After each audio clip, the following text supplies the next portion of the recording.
Hi viewers, a very good afternoon. I am Gunjan Agrawal and I am with Dr. Ruma Sinha, a senior consultant at Apollo Hospital Groups. We wish you all a very happy International Women's Day. On this special occasion, we have a special message from our Vice Chairperson, Ms. Preeta Reddy, Apollo Hospitals Group.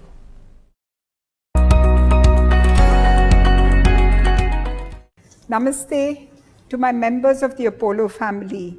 While it's Women's Day and I'm wishing you all a happy Women's Day, it's actually a day to wish each other and including the men in the family, because I think we coexist and we coexist beautifully and we have to respect each other. I choose to challenge by being knowledgeable, by being graceful and being focused on what I have to do, on my goals, and on the outcomes which I can really produce. By outcomes, I mean the kind of work which happens at Apollo. For example, the COVID warriors have done some tremendous work. They have been selfless.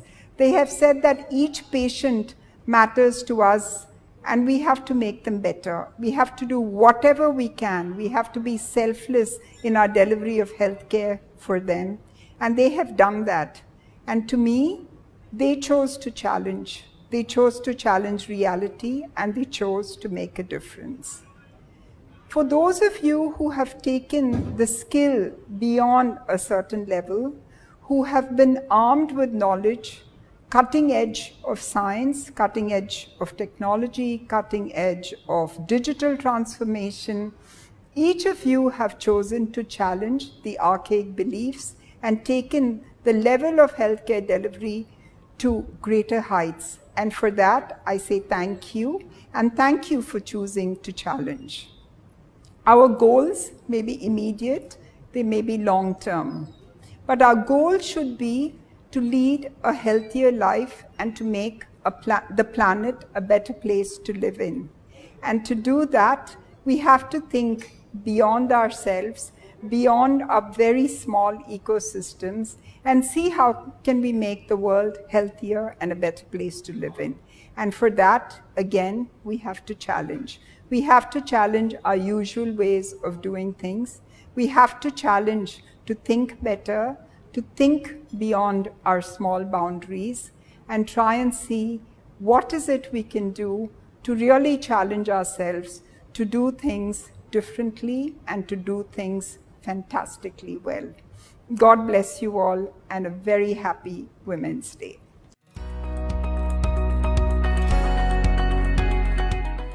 Thank you, Preeta ma'am, for a wonderful message. We welcome you all to our new series, Health for Her.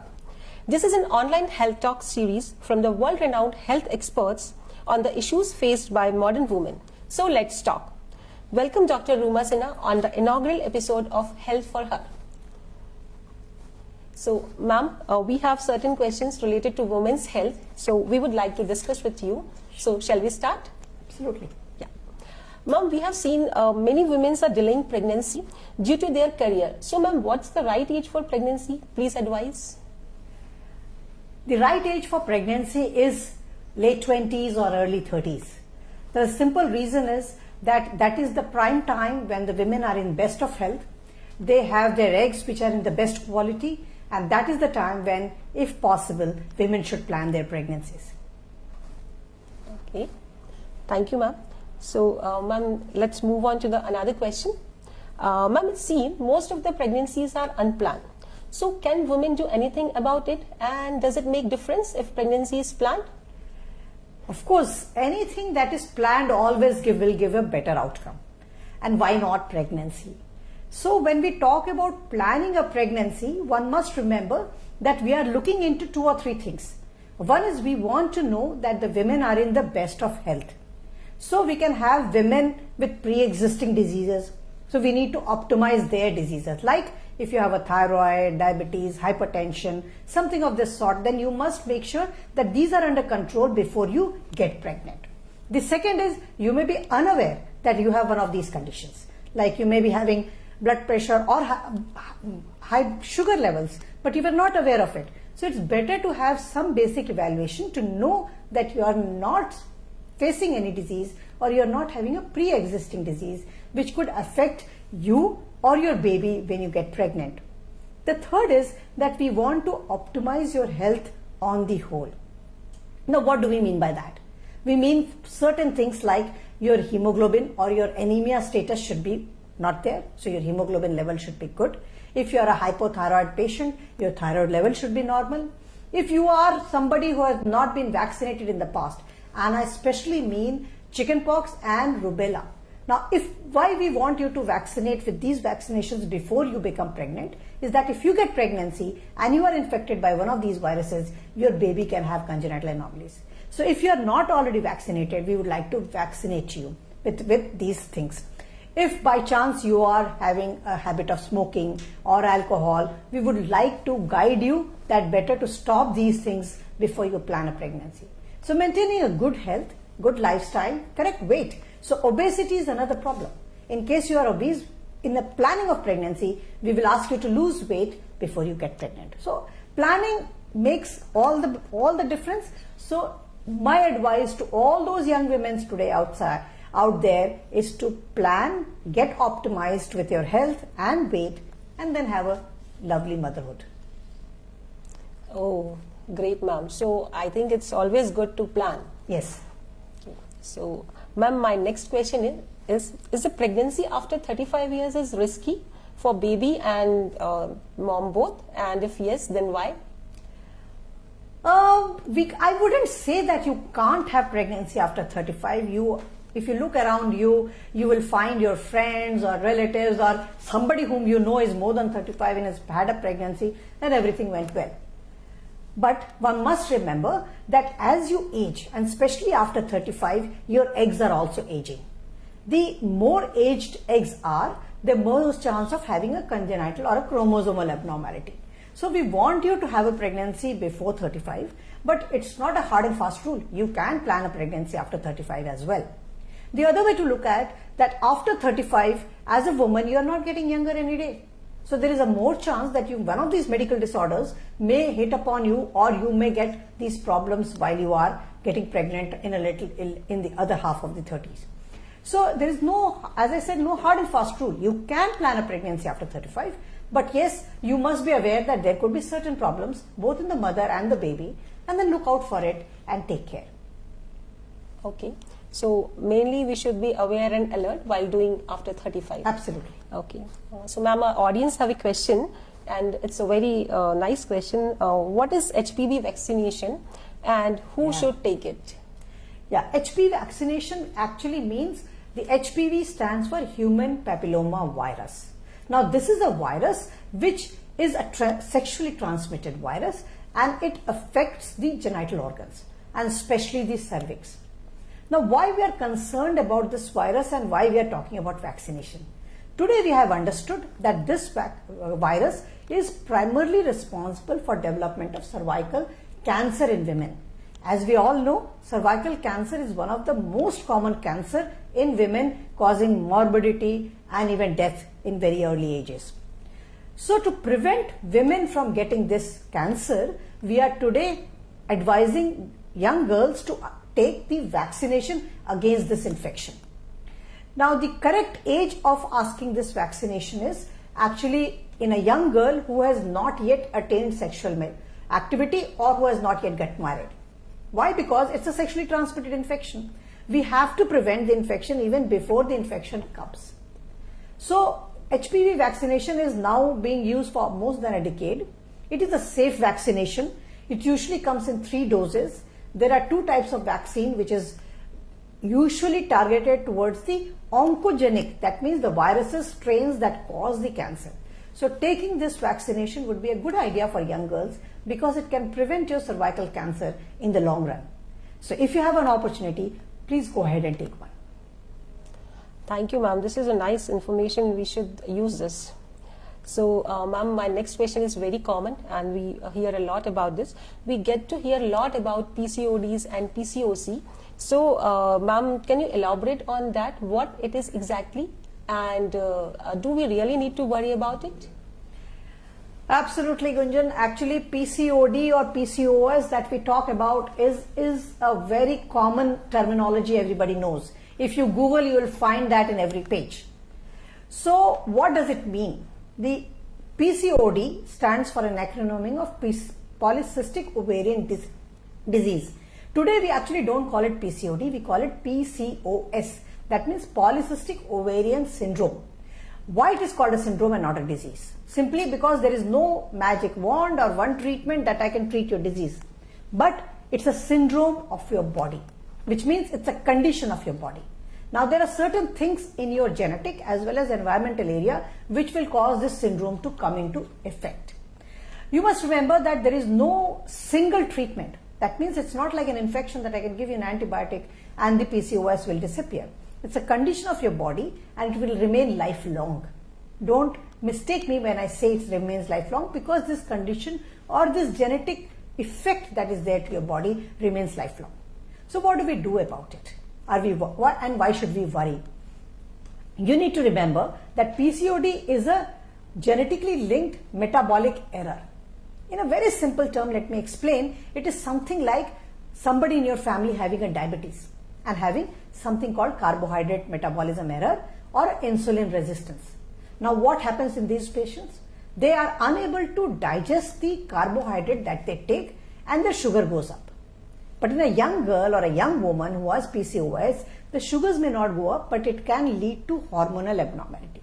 What does this hormonal abnormality lead to? It can cause obesity, it can cause delayed cycles, it can cause facial hair or hirsutism, it can cause acne, and in a little older woman who is wanting to get pregnant will cause infertility because they are not producing eggs or she has an anovulatory dysfunction.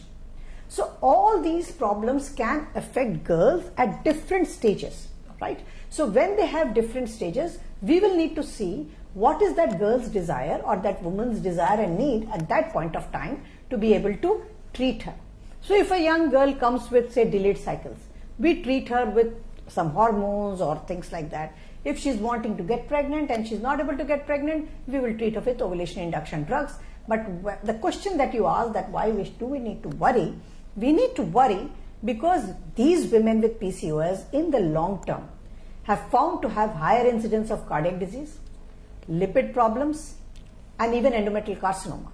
So we should worry and keep this in control. Now, having said that, because I am today talking to a lot of women out there, I would tell that there is only 3 mantras for tackling PCOD. And those 3 mantras are: number 1, exercise every day. That makes a difference. Second is eat right. That means reduce the pre-processed and carbohydrate in your diet. And third is try to lose weight and come into a correct BMI. So these are the 3 mantras. If you follow a lifestyle modification, PCOD can get under control. Okay. So, ma'am, my next question is, women have menstrual cycle every month and they have so many problems. But, ma'am, exactly what problems need the immediate attention of gynecologist? Can you please throw some light on this? I think it's a very common question that you're asking, because most of us will have periods from, say, 12 or 13 years of life till about 50 years of age. So it's a long time, about 40 years. So it is bound to go haywire at some point of time, and so you should not worry if 1 or 2 cycle goes haywire.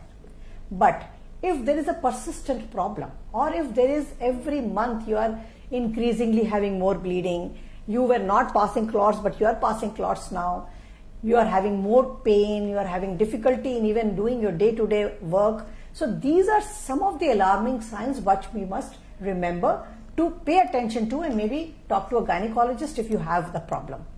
The bottom line here is that anything in menstrual cycle which was not happening earlier but has started happening now is what is something that should alert you. And in this situation, best is to actually at least have your evaluation done with a gynecologist and make sure that nothing is wrong. So that's what you should look into. Okay. So in condition of doubt, it's always good to reach a gynecologist. Absolutely. Yes. And today, many gynecologists are even available online. So you actually, if you are short on time, or a working lady or a school-going girl, don't have time, you can always connect to all of us on online. We have online platform like 24/7, Apollo, or any other online platform. You could connect to any one of us. Yes, right, ma'am. Ma'am, I have another question. Why women suffer from a chronic pelvic pain, and can robotic surgery help in this? And as you are the expert of this robotic surgery, so we would like to listen from you. Well, chronic pelvic pain is something which is not unknown to any woman, if I may say. Now, what do we mean by chronic pelvic pain? It is a pain that any woman will face in the lower part of your abdomen or lower part of the back. It's not uncommon to face it sometime or the other in your lifetime. But when we call it a chronic, when it is persistently troubling you for the last 6 months. So if there is some pain which is not going away by regular medication or by whatever you were trying to do, and it is now troubling you a lot. The second chronic pelvic pain is a cyclical pain which can happen during periods. And in our terminology, we call it dysmenorrhea. Now, dysmenorrhea can be very normal. A lot of young women have it and people think, oh, it is as you grow older, you get married, you have children, dysmenorrhea, this pain will go. May be true. But if this dysmenorrhea or the pain in periods become intractable, meaning that it is not letting you do your day-to-day activity, it's not letting you go to office or school, or maybe you're requiring medication all the time, then this is an intractable pain.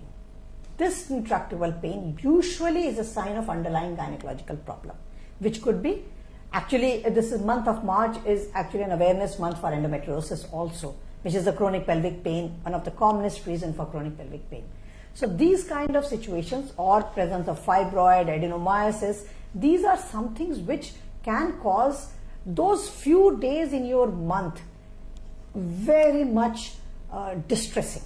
So you will probably be having so much of pain that you feel that you lost those 3 days of your life. It's important to take consultation and treatment. Now you asked a question about robotic surgery. Well, any surgery may be required to treat chronic pelvic pain in the long run. Why we talk about robotic surgery is because it's a minimal access surgery just like laparoscopy, but it's an advanced form of laparoscopic surgery which gives women benefit of quick recovery, very low blood loss. They literally come and go the same evening, and many of these problems like fibroids or adenomyosis or endometriosis can very well be taken care by this precise robotic surgery that we offer to women today.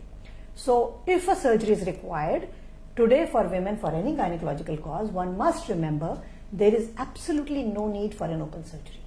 Okay. We have many talented surgeons both in Apollo Group as well as outside who will be able to do these surgeries by minimal access way, either laparoscopy or with an advanced technology like robotic surgery today.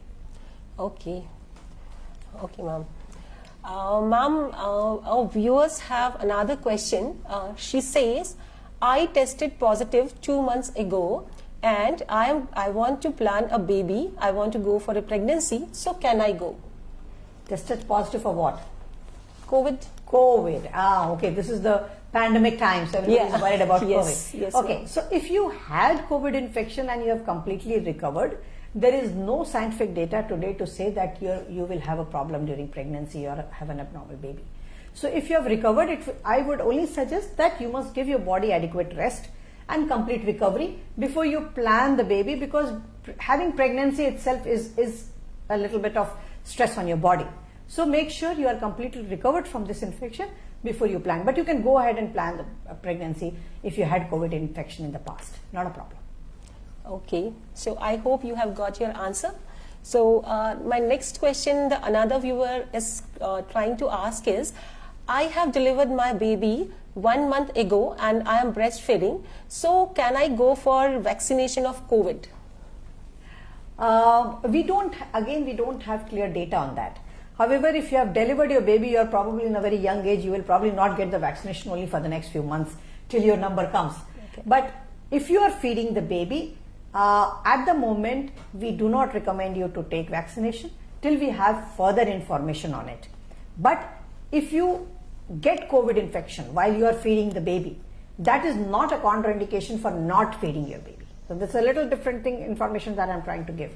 So in case you are feeding, you are a young mother, you are feeding baby and unfortunately you develop COVID infection, all you need to make sure that when you feed the baby, you are in proper barrier.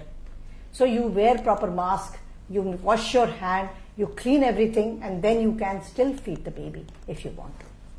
This COVID has made a lots of confusion. Everybody is worried in some or the other ways. So Absolutely. thank you for clearing the doubts. I hope their doubts are clear now. Ma'am, I have a very general query. What regular checkups actually women should go and get it done after a certain age to prevent some diseases and to be healthy and fit? Yeah. Actually, regular health checkup, or what we actually called as preventive health check, is a very important part of women's overall health.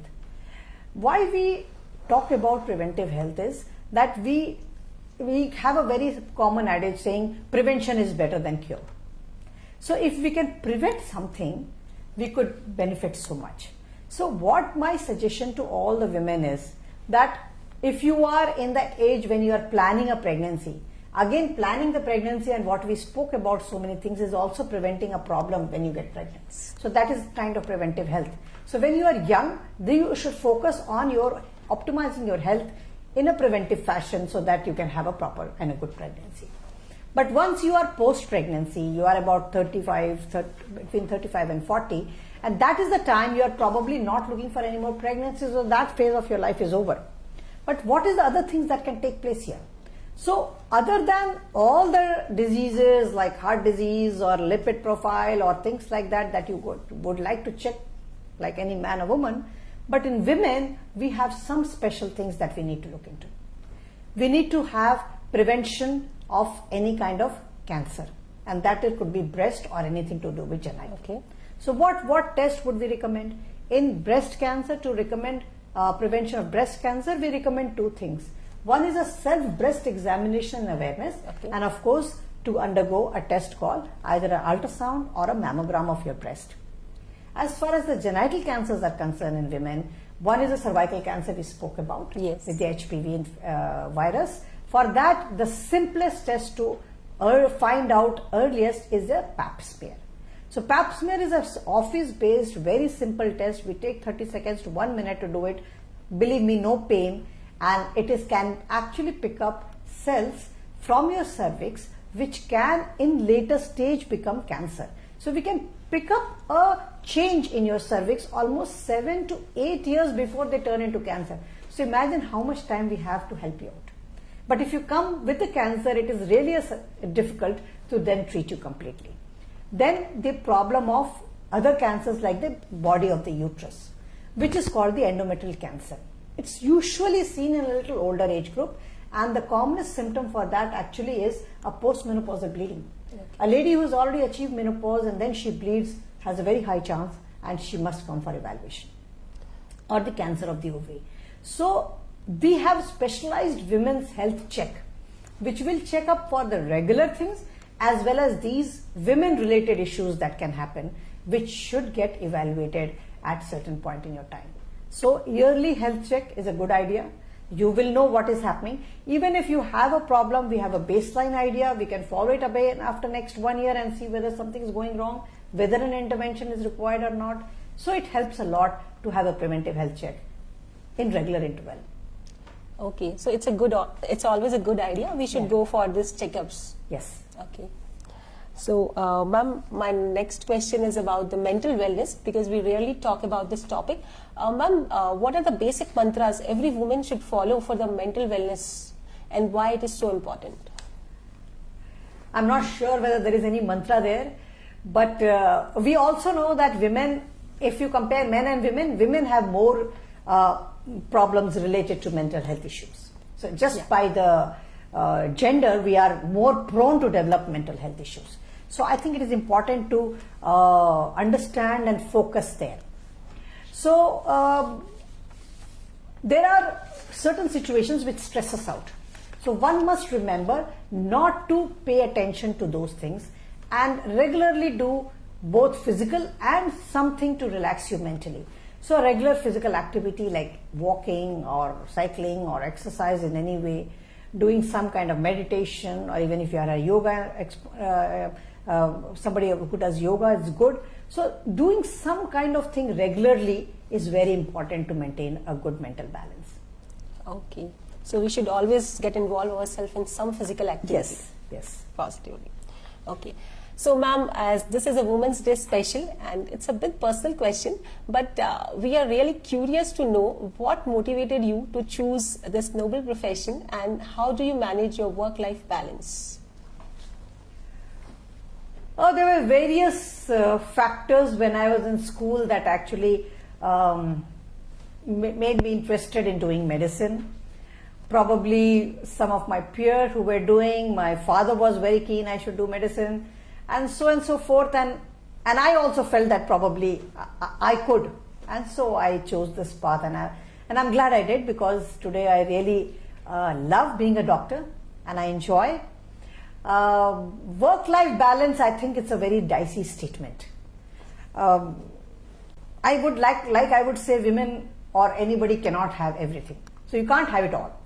So you must remember to prioritize and to see what is really requires your attention and what can be delegated. The other thing to look into, what I look into, is what makes me happy and what I can do best. So if I can do something best, I'd like to do that as the first line. And I would also like to keep that little thing in my mind that if I'm not feeling happy about doing it, after some time I try to change, make sure I do things which makes me happy and contented. So unless you do that, probably that mental health also will get affected.